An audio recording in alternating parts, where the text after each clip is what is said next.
Even just, you gotta respect, like, we can't just say this guy's like, he's a bum. Yeah. You know what I mean? He's not a bum. Yeah. He's not a bum for sure, for a long shot. Yeah. So you gotta respect him, but you can't give him too much respect. Take his best punch, or whatever he do good, be able to take that and take it away from him, and be able to make sure that when I give him myself, make sure I'm doing everything correct, make sure all the way down to the T.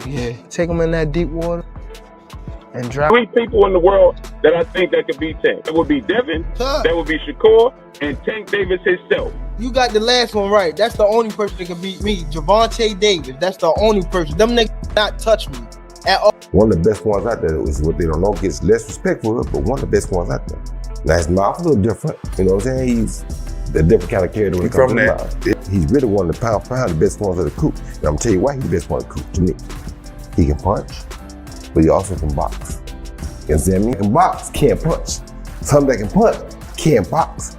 He can box, he can punch, he can move laterally, he can do it left side, right side, he can do whatever he needs to do as a southpaw to get the job done. And that's saying a lot, because not me. Tank Davis was raised in a difficult setting marked by uncertainty and ongoing struggles. As both of his parents battled addiction, tension, and problems were a regular part of everyday life. Learning to fight became more than a way to protect himself, and it also revealed the determination and toughness that would later shape him into the boxer he became. Drugs.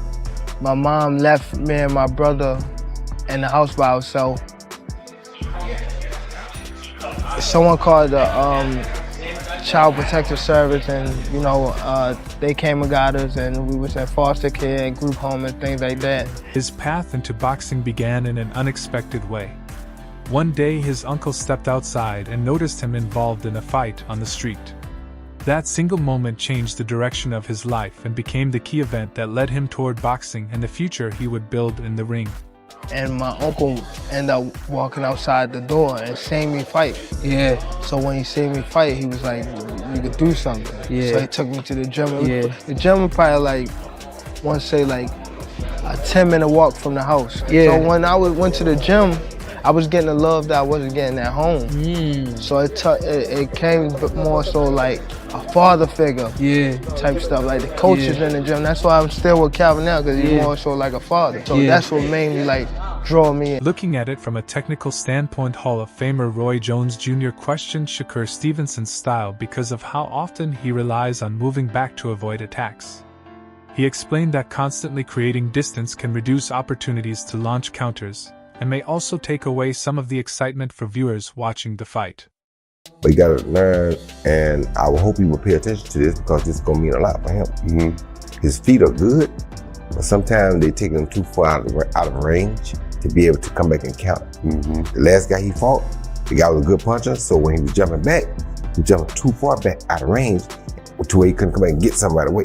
You understand me? And for the fans, it starts to look bored. That's how I say. I feel like he was running. He really ain't running. He just don't understand that this is somebody else teach him. And I would teach him if they brought him to me to teach him. But he got to understand what I'm trying to tell him. I'm not trying to criticize him. Right. When you say something bad, they take it as criticism. Right. No, son, you got to understand how to not jump. Okay, people know what the thing that dig the hole, the excavator, right? Yeah.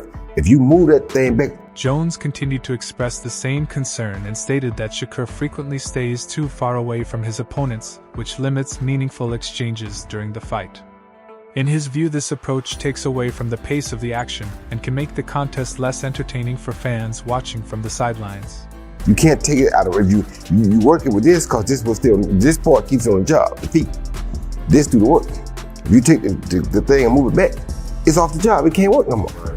So if you move back every time on the job, it ain't gonna ever get no work done. So now it's gonna become boring. Sean Porter did not agree with the idea that Tank would score an easy knockout against Shakur in a possible matchup. He described Stevenson as a highly skilled defensive boxer and said that even Tank would understand the difficulty of facing him. According to Porter, the fight would likely go the full 12 rounds with strategy, and adjustments playing a bigger role than a quick stoppage. That Tank is gonna go in there and just knock out Shakur. It's gonna That's not gonna happen. But it didn't take. It shouldn't have taken this fight. I knew he couldn't. For people to realize. Yeah. Right. I knew that too. But yeah, Shakur is a defensive specialist. And I've been saying this for a long time. If you pay attention to how Tank would react whenever Shakur's name came up, I was like, yo, it's something that Tank knows that most people don't know or understand. There's something that he sees in Shakur. It could be the fact that Shakur was a 2016 silver medalist. You know, he might got a lot to do with it. He's that, the silver child of the country, and there's no telling. But this is what I've always known. It ain't just a big straight left or a big right hook coming from Tank that's going to end that night. That night is going to be the most strategical you've seen both these guys ever be in a.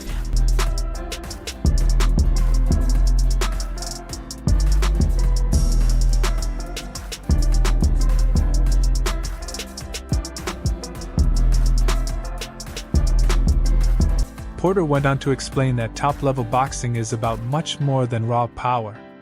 According to him, the biggest fights challenge a boxer's patience, ring IQ, adaptability, and ability to make the right decisions under pressure. He feels that a matchup against Shakur would force Tank to showcase a more calculated approach, relying on smart tactics and strategy just as much as his knockout power. To the big fights. We're looking forward to the big matchups because those are the kind of people that's going to pull it out of him. So with a fight with Shakur, you're going to see this boxing style that you don't usually get from Tank.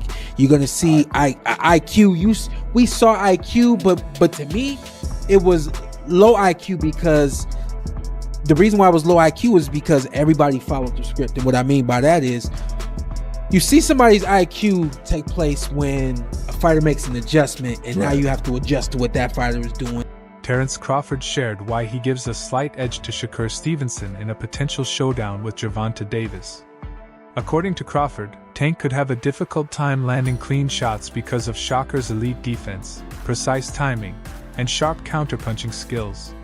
He also noted that although Davis is known for becoming more dangerous as a fight progresses, his tendency to start slowly could put him at a disadvantage against a highly skilled and disciplined boxer like Shakur, who excels at controlling the action from the opening bell.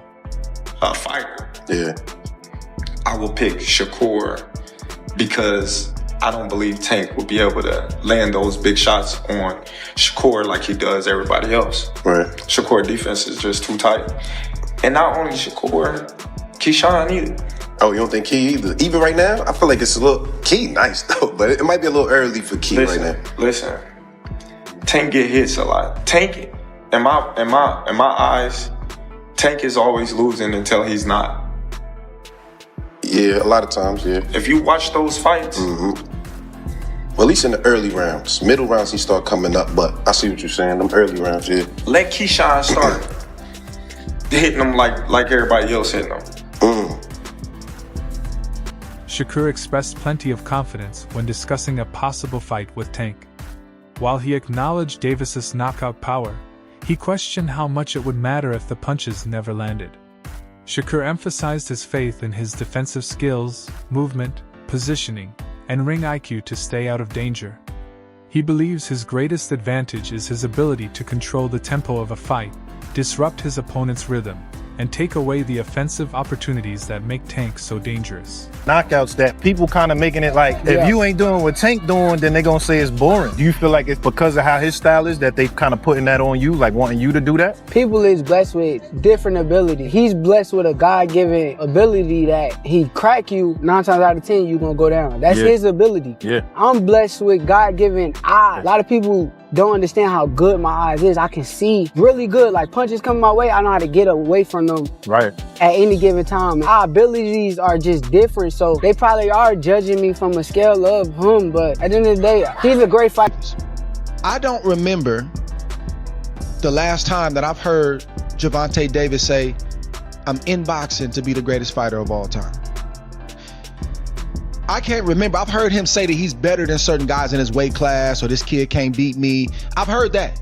I can't remember, and maybe y'all can keep me honest online. The last time I've heard Gervonta Davis talk about his legacy in the ring. Like I'm building my legacy. I'm trying to outdo Floyd in legacy. Like, I think it started like that. Shakur Stevenson also revealed that, despite all the discussion surrounding a potential fight with Gervonta Davis, he has never been presented with an official contract. He suggested that while Tank frequently mentions the matchup in interviews and public appearances, there has been little concrete progress behind the scenes. As a result, many fans have started to question how close the fight really is and whether serious negotiations are actually taking place. Twitter that he sent Shakur a contract and went elsewhere. All my life, Tank a liar. If he just said that nigga's a liar, he need to stop lying. Okay. Yo, no cap. If he sent me a contract, tell him post that contract. Post the contract he sent me. That's what I want to see. And I want to see that. Don't make up no fake contract. Don't post the contract you sent me. I would love to see it. Damn. Okay. And show me you sent it to me. To the email, to make sure. Roy Jones Jr. also weighed in on the long-anticipated matchup, saying he believes the timing is right for the fight to finally happen. He stressed that boxing fans always want to see the best fighters face each other and prove who truly belongs at the top. In his view, the exact timing is less important than making sure the fight gets made, giving both fighters the opportunity to settle the debate inside the ring and showcase their skills on the biggest stage. Rumored fight for quite some time now. We have Shakur going up against Kid Austin in about a week. Yeah. You know, with a win over Kid Austin, do you think that would be for a great time for a fight against Tank Davis? It'll be a great time for a fight against Tank Davis right now. So even before that. So the boxing world want to see the best fight best. So right now it's a great time for the Tank Davis fight. After that fight, it'll be a great time for the Tank Davis fight. Doesn't matter when. That's always a great fight. So I gotta go now. I got my fight away. How do you think we get that fight, Roy? Forget that. Who do you think wins? Who do you think wins? Who do you think wins? It's a good fight. That's a hard call. I love both fighters. I won't say either one of them because both of them are great. I like both of them. I admire what both of them have done. Teddy Atlas broke down what makes Shakur Stevenson such a difficult fighter to face, highlighting his ring awareness, timing, and ability to control distance. According to Atlas, Stevenson is exceptionally skilled at dictating the pace of a fight and forcing opponents to compete on his terms. However, he also views Tank as a unique threat. Atlas believes Davis possesses the kind of explosive power, instincts, and overall talent that can disrupt even the most disciplined game plans. In his opinion, Tank's unpredictable style and ability to change a fight with a single punch make him one of the few fighters capable of challenging Shakur's control and rhythm. Because of his style, because of his abilities, because of his eyes, because of his, his legs, and his hand speed, the way that he controls range. Tank Davis is the only guy that I can see that could possibly decipher that style and beat. Richardson Hitchens looked back on the early sparring sessions between Tank and Shakur, describing them as highly competitive from the start. He remembered Tank landing some powerful shots in the opening rounds, but noted that Shakur quickly adapted and began making effective adjustments. According to Hitchens, as the rounds progressed, the sparring evolved into a closely contested technical battle, with both fighters showcasing their skills and neither gaining a clear advantage over the other. Shakur with a good shot. Boom. He didn't hurt Shakur or nothing, but it was like, you could tell like if it was 8-ounce gloves, we don't know how Shakur would have reacted. It was like, because I remember him sparring Shakur, he caught Shakur with like a clean shot. Boom. And Shakur didn't shake up or do nothing, but it was a clean shot. I'm like, nigga, you sure you can take another one of that? Shakur like, what? Like, he took off his shirt and they started bumping like that. Now they going back and forth. Hold on, was it sparring? Yeah. Was it competitive, close, all that, Shakur and Tank?